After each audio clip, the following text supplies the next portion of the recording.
মাদক পাচারের বিরুদ্ধে বড়সড় সাফল্য পেল মালদা থানার পুলিশ। গোপন সূত্রে খবর পেয়ে পুলিশের বিশেষ অভিযানে দুই যুবককে গ্রেপ্তার করা হয়েছে। ধৃতদের নাম তাহির শেখ এবং সলিল শেখ। তাদের কাছ থেকে উদ্ধার করা হয়েছে প্রায় 1 কেজি 80 গ্রাম ব্রাউন সুগার, যার আনুমানিক বাজার মূল্য 15 থেকে 20 লক্ষ টাকা। পাশাপাশি পাচারের কাজে ব্যবহৃত একটি 4 চাকা গাড়িও বাজেয়াপ্ত করেছে পুলিশ। পুলিশ সূত্রে জানা গেছে, উদ্ধার হওয়া ব্রাউন সুগার বিহারে পাচারের উদ্দেশ্যে নিয়ে যাওয়া হচ্ছিল। অভিযানের সময় গাড়িটি আটক করে তল্লাশি চালিয়ে মাদক উদ্ধার করা হয় এবং 2 অভিযুক্তকে গ্রেপ্তার করা হয়। ধৃতদের আদালতে তোলা হলে আদালত 10 দিনের পুলিশ রিমান্ড চাওয়া হয়েছে। এই চক্রের সঙ্গে আর কারা জড়িত, মাদকের উৎস কোথায় এবং পাচার চক্রের নেপথ্যে থাকা মূল মাথাদের শনাক্ত করতে জোর কদমে তদন্ত শুরু করেছে মালদা থানার পুলিশ।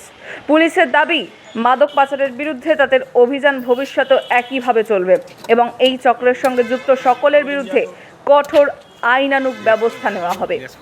ব্যুরো রিপোর্ট, বাংলার কণ্ঠ।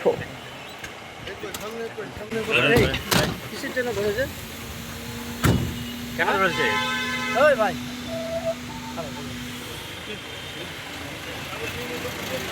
কি